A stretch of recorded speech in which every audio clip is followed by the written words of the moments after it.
My fiancé said, "Tonight I want to go on a date with my ex. Just to put an end to everything." So, I followed her, filmed them in bed, canceled the wedding, sent the footage to everyone, and disappeared without a word. So, when my fiancé looked me in the eye over dinner 2 nights before our wedding rehearsal, and told me she needed to see her ex-boyfriend, I didn't miss the pressure point. "I need closure with Calvin," Autumn said, pushing her pasta around her plate. "Before we get married, it's important to me to properly close that chapter. You know, we'd been together 3 years, engaged for 8 months. The wedding was in 2 days. Rehearsal tomorrow night, and she wanted to see her ex." I sat down my fork, looked at her. "Really?" Looked at her. She wouldn't meet my eyes. "When?" I asked. "Tonight. He's only in town for a few days." She finally glanced up. "I know the timing is weird, but, all right." She blinked. "What?" "Do what you need to do." I watched confusion flicker across her face. She'd been bracing for a fight. Prepared arguments I could see forming behind her eyes, but I didn't give her the satisfaction. "You're okay with this?" she asked carefully. "You're a grown woman, Autumn. If you need closure, go get it." Relief flooded her features. She reached across the table, squeezed my hand. "Thank you for understanding. I love you so much.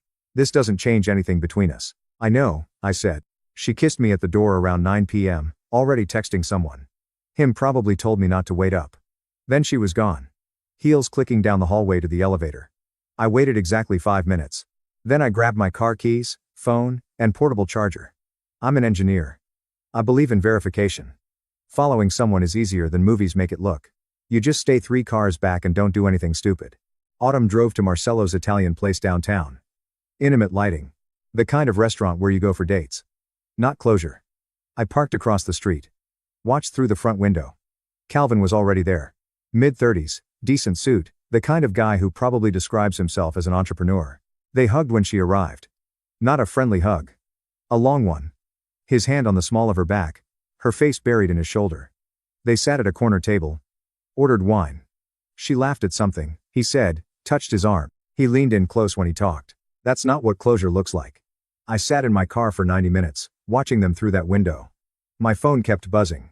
Text from my best man Quincy asking about tomorrow's timeline, my mom asking if I was nervous. I ignored all of it. At 10:10 p.m., they paid the check. Walked out together. Got into his car. I followed. The Grandview Hotel is one of those boutique places with more privacy than security. I watched from the parking lot as they walked into the lobby together. Watched Calvin gesture to the front desk. Watched the clerk hand over a key card. Room 314. 3rd floor. I sat in my car for 30 minutes. Thought about leaving, thought about all the reasons this might be innocent. Came up with exactly 0. Then I crossed the parking lot and took the stairs to the 3rd floor. The hallway was empty. Room 314 was halfway down and the curtains were cheap. The kind with gaps if you don't close them perfectly. They hadn't closed them perfectly. I stood outside that window for 3 minutes. My phone camera captured everything I needed. Not graphic, just definitive. Clothes on the floor. 2 people in bed.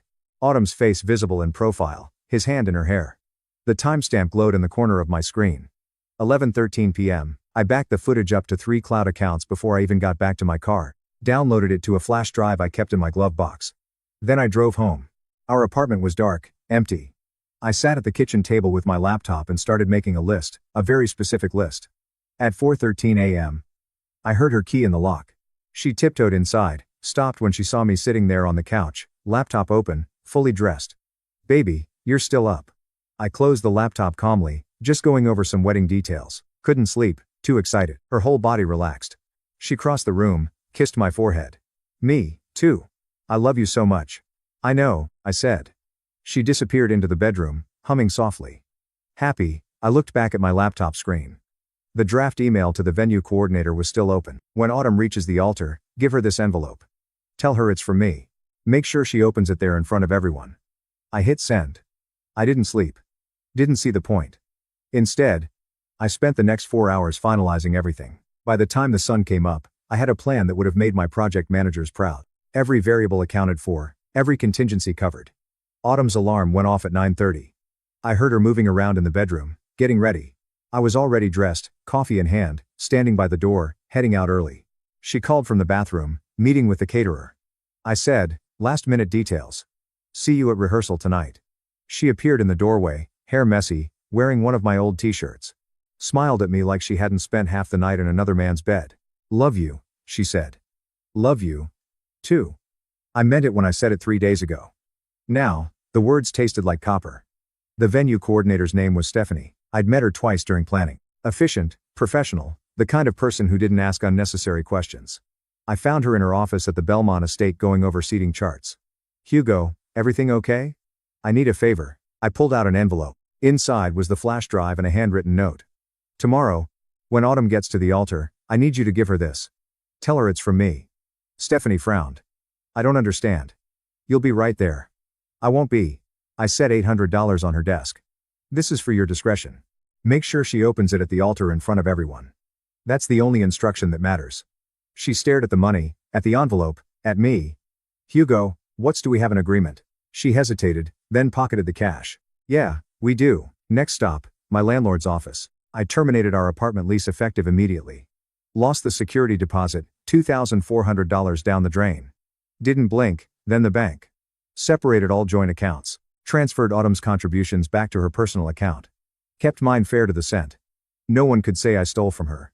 By 2 p.m., I was at our apartment with 2 suitcases and 3 boxes. I took clothes, documents, my grandfather's watch, photos of my parents. Left everything else. The furniture could rot for all I cared.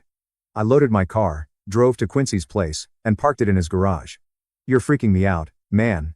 Quincy said, watching me unload. What's going on? Trust me, I'll explain after tomorrow. After the wedding, something like that. The rehearsal started at 6 p.m. I arrived early, shook hands with the officiant, helped arrange chairs, acted like a man with nothing on my mind but marrying the woman he loved. My groomsmen showed up. My parents, Autumn's family, everyone milling around, laughing, excited. Autumn arrived at 6:40, fashionably late, wearing a sundress that showed off her tan. She hugged her bridesmaids, kissed her mother's cheek, then spotted me and lit up. There's my groom. She crossed the lawn and wrapped her arms around me. I held her, felt her heart beating against my chest. Nervous, she whispered. Not anymore, I said. We walked through the ceremony down the aisle, exchanged vows, kissed the bride. I stood at the altar during the practice run, looking at Autumn in her sundress, imagining her in white tomorrow. My mother leaned over during a break. You seem calm. I am. Most grooms are nervous the day before. I know exactly what I'm doing, Mom. She smiled, squeezed my hand. If she noticed something off in my voice. She didn't say. After the rehearsal dinner, overpriced Italian at Marcello's. Ironically, Autumn pulled me aside in the parking lot. So, tradition says we shouldn't see each other tonight, she said, playing with my tie. I'm staying at my sister's place. Bad luck to see the bride before the wedding. Right, tradition? She wasn't staying at her sister's. I knew exactly where she was going. Who she'd be with. See you at the altar, she said, kissing me one last time. Yeah, I said. See you there. I watched her drive away. Checked my phone. The venue coordinator had confirmed receipt of the envelope. My landlord had emailed the lease termination paperwork.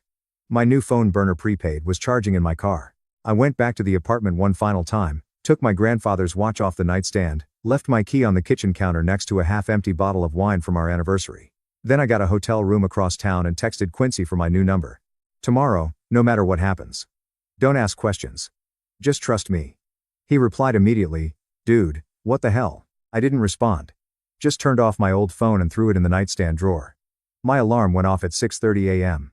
Wedding day. I showered, shaved, put on my suit, drove to the Belmont estate, and arrived at 8 a.m., 3 hours before the ceremony. Quincy and my brother Felix were already there, looking confused. Why are we here so early? Felix asked. I pulled them both aside away from the setup crew arranging flowers. In about 3 hours, everything is going to blow up, I said quietly. I need you both to trust me and not interfere. Can you do that? Quincy's face went serious. Hugo, what did you do? Nothing yet. I handed Felix a sealed letter. If anything happens to me or I disappear, give this to Mom and Dad. It explains everything. You're scaring me, Felix said. Good. That means you're paying attention. By 11 a.m., guests started arriving. I watched from the groom suite window as cars pulled up. Aunts and uncles, college friends, co-workers, 120 people who thought they were here for a wedding. My phone buzzed. Quincy Autumn just texted the group chat. She's running late. Hair and makeup took longer than expected. I smiled. She wasn't at hair and makeup. I'd checked her location on Find My Friends at 7 a.m. Still at the Grandview Hotel, room 314, she was waking up in Calvin's bed right now, scrambling to get ready, probably laughing about cutting it close. I turned to Quincy. Is everything set up at the altar? Yeah. The officiant has his notes and Stephanie said she has your envelope. Good. My phone buzzed again. Text from an unknown number. Ready when you are. Mr. H. Wait. Wrong name. Mr. Reeves, the photographer. I'd paid him double to document everything that was about to happen. At 12:15 p.m., I got the text I've been waiting for. Bride has arrived. Getting dressed now. I looked at myself in the mirror one last time. Straightened my tie. My hands were steady. Quincy appeared in the doorway. It's time. They're about to start seating people. I know you coming. In a minute. He left. I heard the string quartet start playing outside. Heard guests murmuring, taking their seats. I picked up my phone and sent one final text to Stephanie. Remember. Make sure she opens it there. 3 dots appeared. Then I remember I walked out of the groom's suite, but I didn't go to the altar. I went to my car, parked in the back lot, got in, started the engine. At 12:32 p.m., I heard the bridal chorus begin playing from inside the venue. I put the car in drive and pulled out of the parking lot. In my rearview mirror, I could see the Belmont estate getting smaller. Somewhere inside, Autumn was walking down the aisle in her white dress, smiling at guests, looking for me at the altar. She was about to find something else instead. My phone buzzed one more time. Quincy, where are you? I didn't answer. I was already 90 miles away when Autumn reached the altar and Quincy handed her that envelope. I'm on Route 36, heading toward Boulder. When my phone starts losing its mind, Quincy's calling, then Felix, then my mom, then numbers I don't recognize. Probably Autumn's family. I silence it and keep driving, but I can't help myself. At a red light, I check the group chat. Quincy, dude, where the hell are you? Felix, Hugo, this isn't funny. Quincy, Autumn's at the altar. She's looking for you. What do I tell her? I don't respond. The light turns green. My phone rings again. This time it's Stephanie, the venue coordinator. I almost don't answer, but something makes me pick up. It's done, she says quietly. I gave her the envelope and she's opening it now. I can hear chaos in the background. Voices. Someone crying. Thank you. I say, and hang up. I pull over at a rest stop. Sit there with the engine running, staring at my phone. It's 12:48 p.m. The messages keep coming. Felix. What did you do? Quincy. Oh my God. Quincy. Hugo. Quincy. Everyone just saw. Then my mom. Hugo. Please call me. Please. What's happening? I close my eyes. Picture it, Autumn walking down the aisle on her father's arm. White dress trailing behind her. Flowers in her hair. The string quartet playing. Guests standing, smiling, cameras out. She reaches the altar, scans for me, confusion crosses her face. Quincy standing there in his groomsman suit, pale, holding an envelope. Where's Hugo? She asks. He doesn't answer. Just hands her the envelope. He said to give you this. Her hands shake as she opens it. Inside a flash drive and a note, she reads the note aloud without thinking, voice trembling. Play this. Everyone deserves to know the truth. Someone, her mother probably stands up. Autumn, what's going on?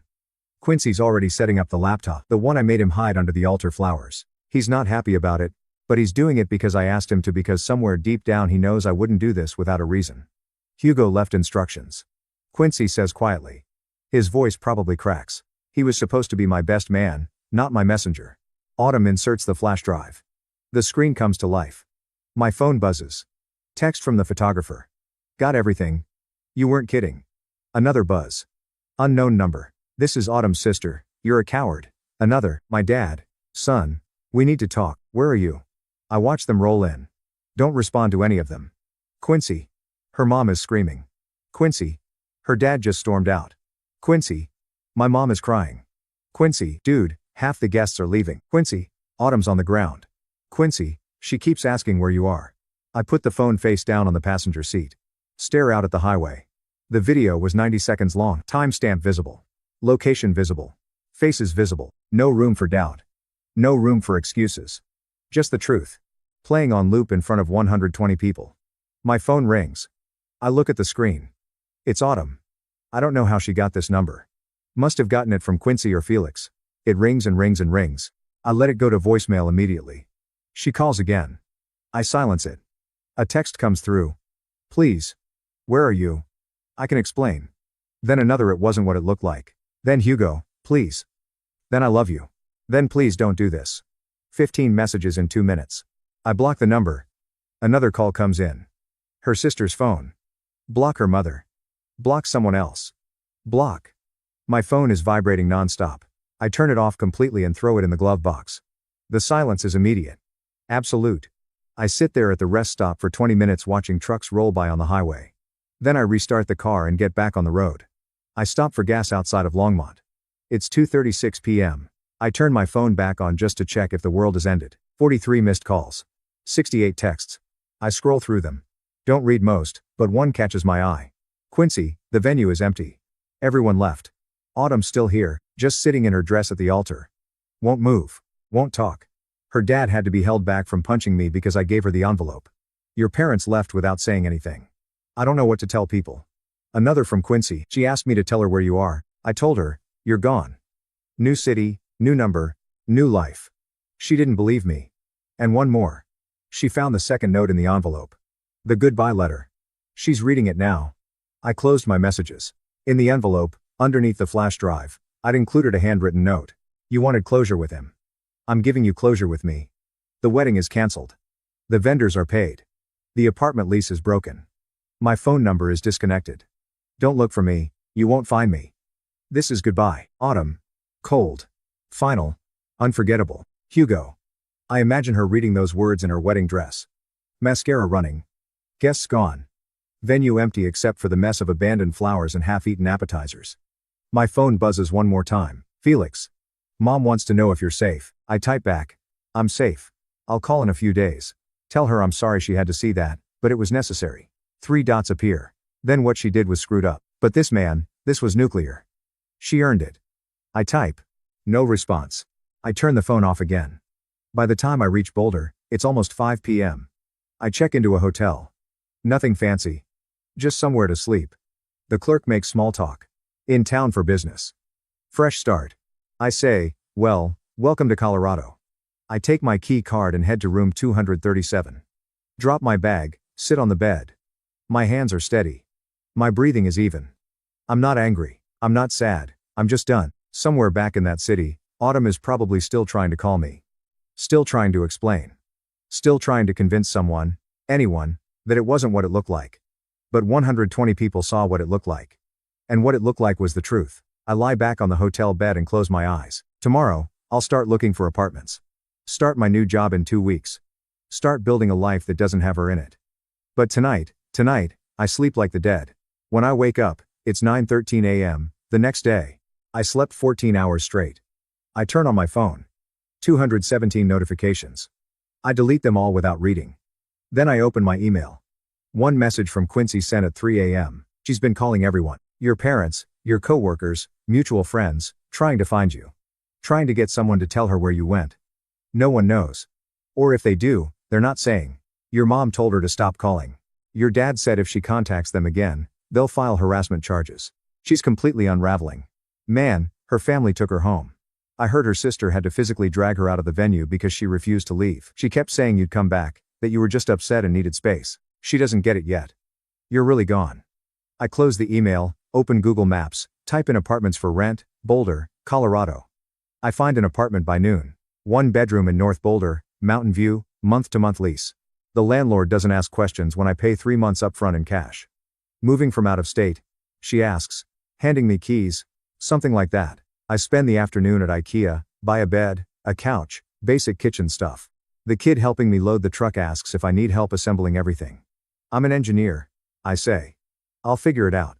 By 6 p.m., I have a bed frame and a mattress. It's enough. I order pizza and sit on my empty living room floor eating from the box. My new phone buzzes. Text from Quincy on the new number I gave only him and Felix. Quincy, she showed up at your office today. Security had to escort her out.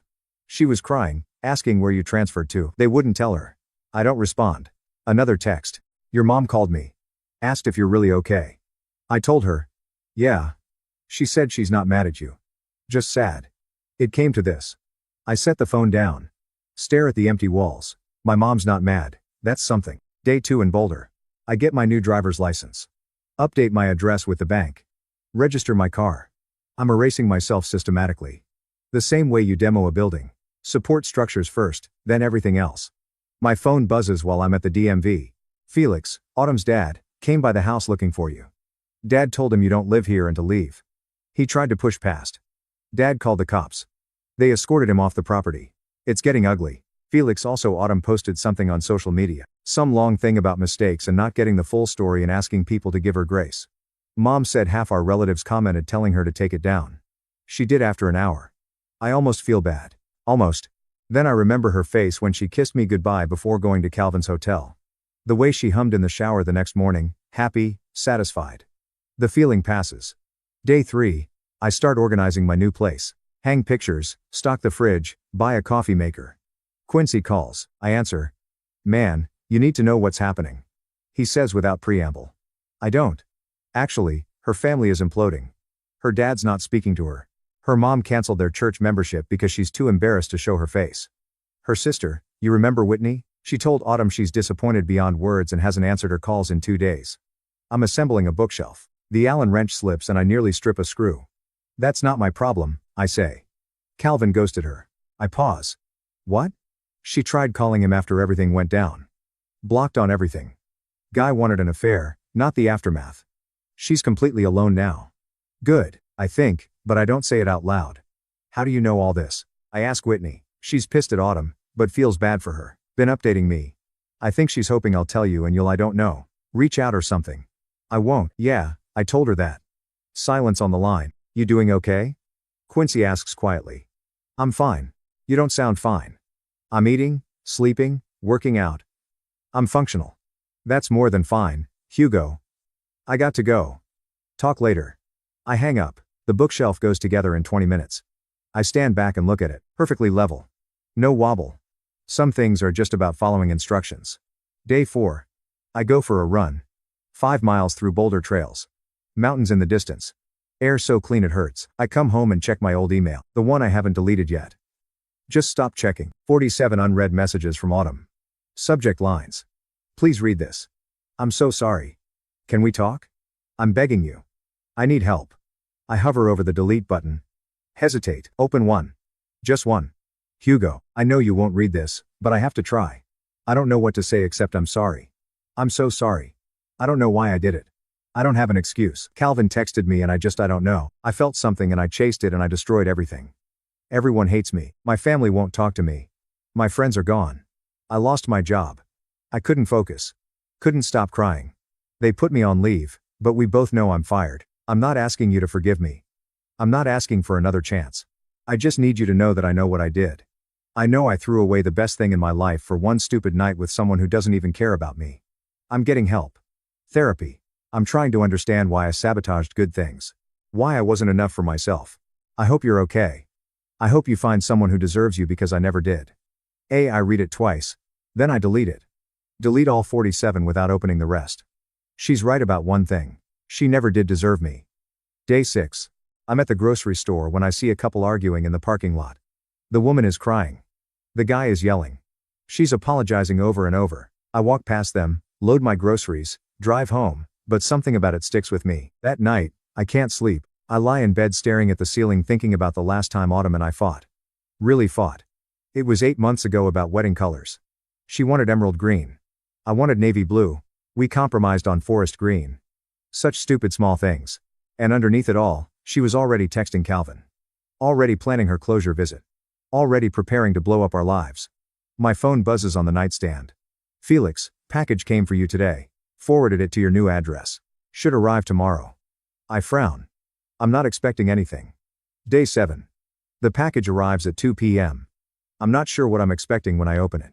Maybe something from my parents or work documents from my old job. Instead, it's everything I left behind.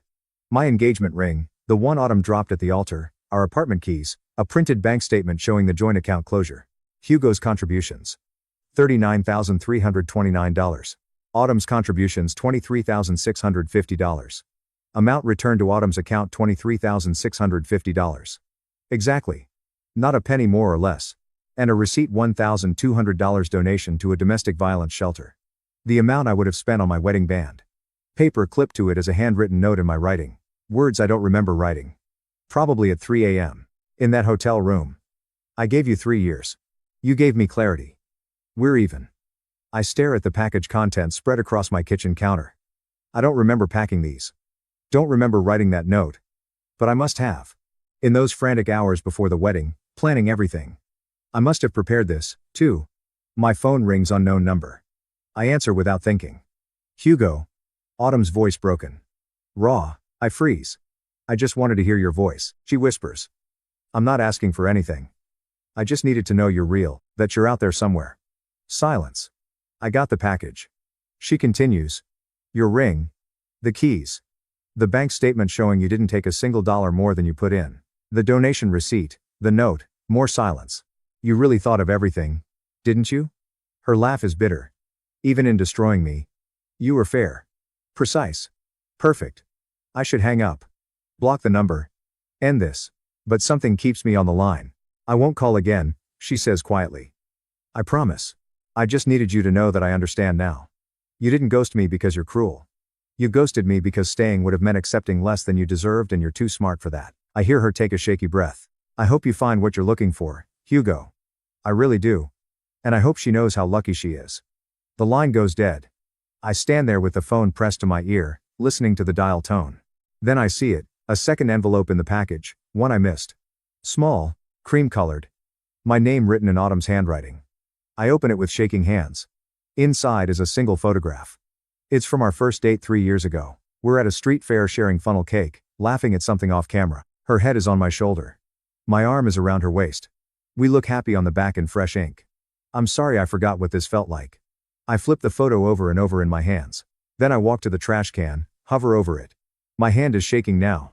After 30 seconds, I set the photo on the counter. Walk away. Can't do it. Not yet. The photo sits on my counter for 3 days. I walk past it every morning, every night. Don't touch it. Don't throw it away. On day 4, I put it in a drawer. Out of sight, not out of mind, but close enough. I start my new job on a Monday. Senior Water Systems Engineer for the City of Boulder. The team is small, competent, no drama. My supervisor gives me a project, redesigning the municipal reservoir overflow system, and leaves me alone. It's exactly what I need. At lunch, I eat at my desk and check my old email one last time before deleting the account permanently. One new message. Subject line. Final update. I promise, it's from Whitney. Autumn's sister. Hugo. I know you don't want to hear from any of us, but I thought you should know what's happening. Not because I think you'll care, but because you deserve to know the fallout is real. Autumn moved.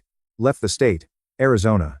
I think new job, new city, new life. Or trying to.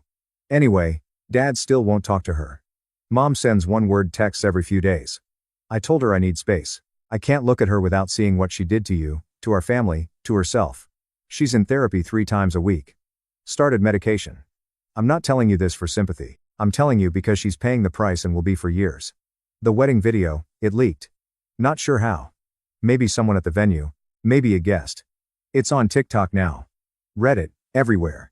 Bride gets exposed at altar with millions of views. Comments are brutal. She had to delete all her social media. I don't forgive her, but she's still my sister, and watching her unravel has been hard. You did what you had to do. I get it. I'm not mad at you. Take care of yourself, Whitney. I read it twice. The video leaked. I didn't leak it. Didn't need to. But someone did. And now Autumn isn't just dealing with private shame. It's public, permanent, viral. Part of me feels vindicated. Part of me feels nothing. I delete the email. Delete the account. Watch the confirmation message appear. This account has been permanently deleted. Done. Week 3 in Boulder. I join a climbing gym. The instructor's name is Priya. Mid-20s. Structural engineer. Dry sense of humor. She teaches me how to belay properly. Corrects my footwork. Doesn't ask about my life. After the second session, she asks if I want to grab coffee. We sit at a cafe near the gym. She orders an Americano. I get black coffee. You're new to Boulder, she says. Not a question. How'd you know? You have that look like you're still figuring out where things are. Fair. Running from something or running towards something. I consider lying. Decide not to. Bit of both. She nods. Doesn't push. We talk about work, about climbing routes, about how Colorado weather is unpredictable. It's easy, comfortable. When we leave, she says, same time next week. Yeah, I say, I'm in. Week 4. Quincy calls. I got subpoenaed. He says I'm at my apartment assembling a desk. I set down the screwdriver. What? Autumn filed something, civil suit or harassment claim or something? I don't know the details. She's claiming emotional distress, saying you orchestrated a public humiliation campaign. Her lawyer contacted me as a witness. My jaw tightens. She's suing me. Not yet. Her lawyer's fishing, trying to build a case, but dude, She's desperate. She lost everything and she's looking for someone to blame. She can blame herself. I know. I told her lawyer I'm not cooperating. So did Felix. Your parents got contacted too. They told them to F-word off. I exhale slowly. What does she want?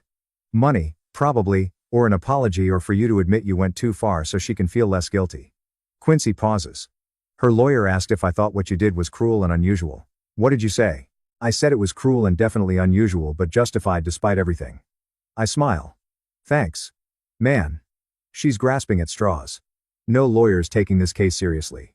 You didn't do anything illegal. You filmed from public property. You exposed your own cheating fiancé at your own wedding. Courts don't care about hurt feelings. Keep me updated. Will do. How's Boulder? Quiet. Good. You seeing anyone? I think about Priya. Coffee twice. Climbing 3 times. The way she laughs when I overcomplicate a route. Maybe I say Quincy's quiet for a beat. Good. You deserve that. Week 5. I get a certified letter. It's a restraining order filed by me against Autumn. I don't remember filing it. Then I do. Quincy mentioned it weeks ago. Said he and Felix compiled evidence. The 200+ calls. The emails showing up at my old office. Her family showing up at my parents' house. My lawyer must have pushed it through. The order is simple. Autumn cannot contact me directly or indirectly for 12 months. No calls, emails, texts, third-party messages. If she violates it, legal consequences follow. There's a notepaper clip to the document, handwritten. Hugo thought, you should know this is finalized. She was served yesterday. Her lawyer tried to fight it, but the evidence was overwhelming. You're protected now. She can't reach you even if she tries. Your attorney. I filed the document in my desk drawer next to the photo I still haven't thrown away. Week 6, I'm at the climbing gym when Priya asks me out. Dinner, she says, adjusting her chalk bag. Actual dinner, not coffee, like a date. Unless you're opposed to those, I hesitate. Not because I don't want to, because I'm not sure I'm ready. But then I think, when will I be ready? When Autumn stops haunting me? That might never happen. Yeah, I say, I'd like that. She grins. Saturday, I know a good sushi place. I'll be there. Saturday comes. I'm getting ready. Shower, shave, clean shirt. When my phone buzzes, unknown number. Text message, I almost don't open it, but I do. It's a photo. Autumn sitting in what looks like a therapist's office. She's not looking at the camera. Her hair is shorter, face thinner, eyes hollow underneath. A message, I know I'm not supposed to contact you. I know this breaks the restraining order. I don't care anymore. I just need you to see what you did to me. I need you to know that I'm destroyed. That every day is hell. That I wake up and the first thing I remember is that I ruined my life. I need you to carry that because I can't carry it alone anymore. My hand clenches around the phone. Another message. You won. Okay, you won. I lost everything. My family, my friends, my job, my future. I lost you and I deserve it. I know I deserve it. But please, Hugo, please just tell me you feel something. Tell me I wasn't 3 years of your life that you can just erase like I never existed. I stare at the messages. My thumbs hover over the keyboard. I could respond. Could tell her yes, I feel something. Anger, betrayal, relief, grief, all of it tangled together. Could tell her I don't celebrate her suffering, but I don't regret causing it either. Could tell her she's right. She destroyed herself and I just held up the mirror. But I don't. Instead, I screenshot the messages, forward them to my attorney with a note, restraining order violation. Handle it. Then I block the number, delete the screenshots from my phone, and I go to dinner. Priya is waiting outside the restaurant when I arrive. She's wearing a green dress, hair down, smiling. You made it, she says. Yeah. I say, I did. We go inside. Order sake. Talk about everything except my past.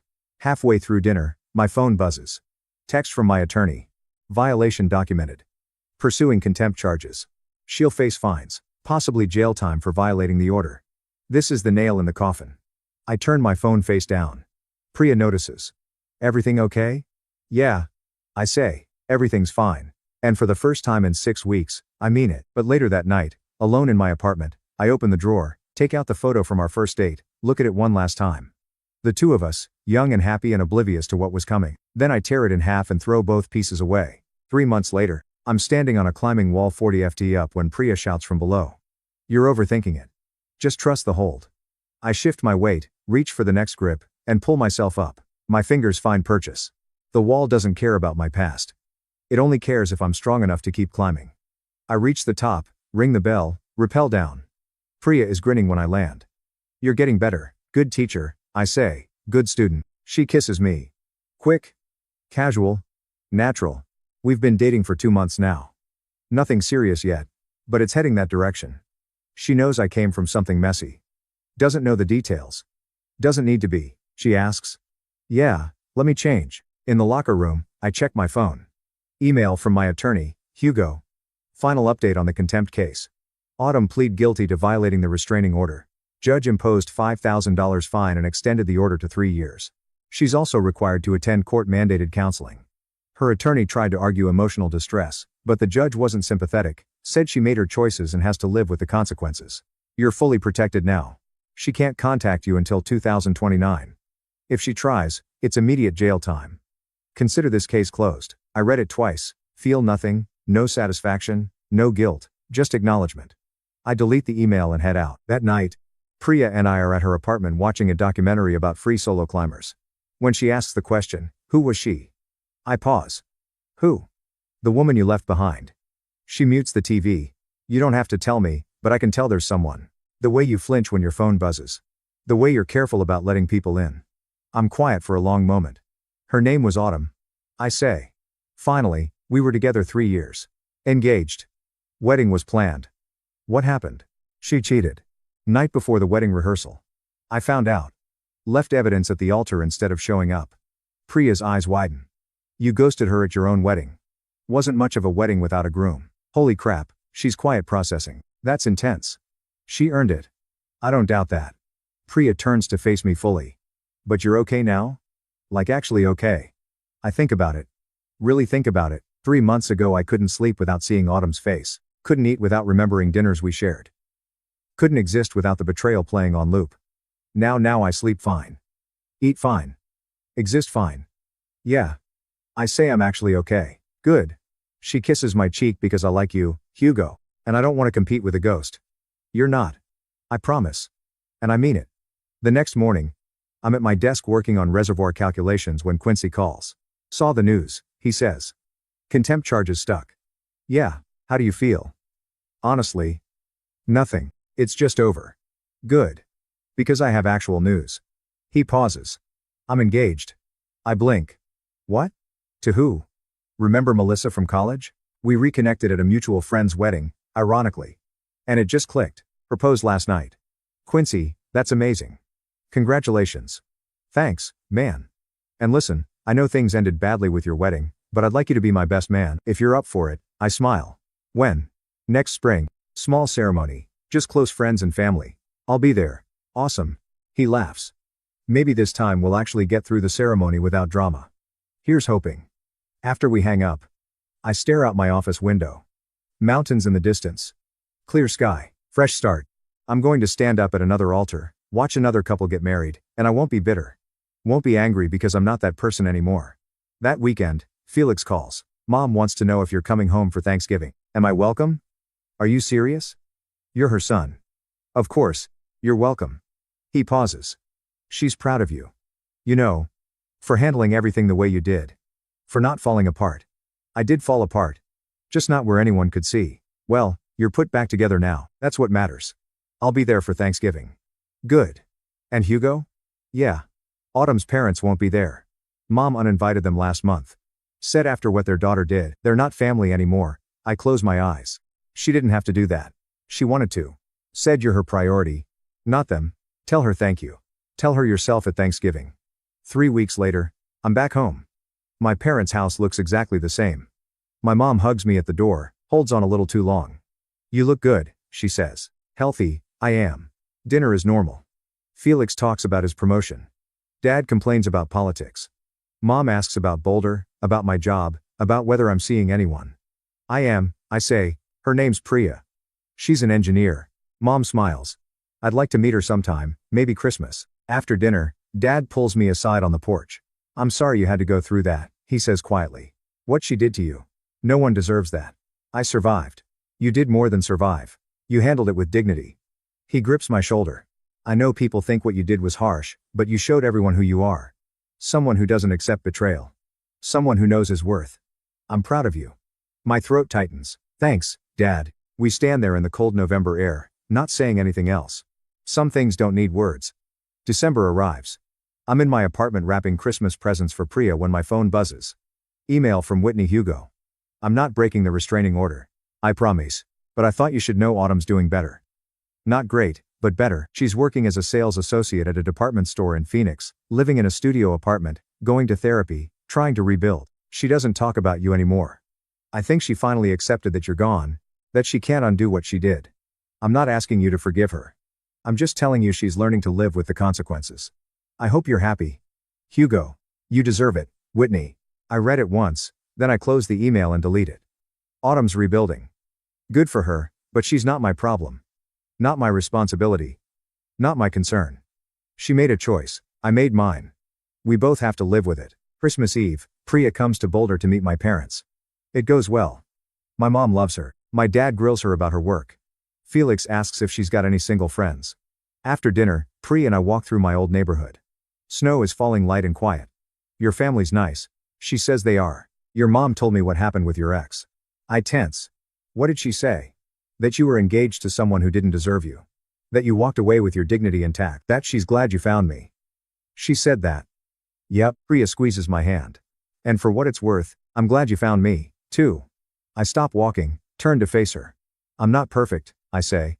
I've got baggage, trust issues, a tendency to overthink everything. I know, and I might always be a little guarded, a little careful. I know that, too, but I'm working on it. And I'm here, fully here, she smiles. That's all I need. We kiss in the snow, and for the first time in months, I don't think about autumn.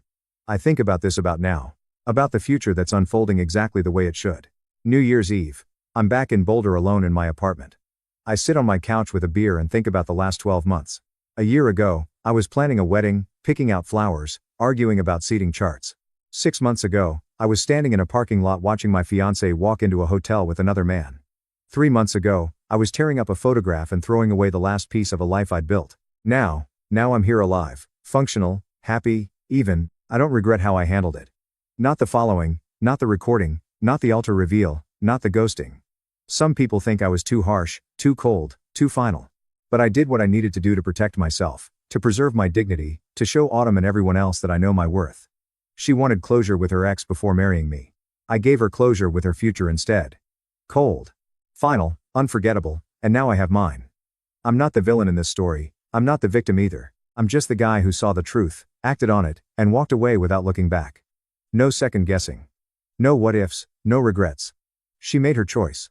I made mine. Fair trade. My phone buzzes. Text from Priya. Happy New Year, can't wait to see what this year brings for us. I smile and type back. Me neither. Then I set down my phone, finish my beer, and walk to the window. The mountains are dark against the night sky. Snow is falling again. Behind me is the past. The betrayal. The wedding that never was. The woman who threw away everything for one night with someone who didn't matter. Ahead of me is the future. A new city. A new job. A new relationship with someone who sees me for who I am.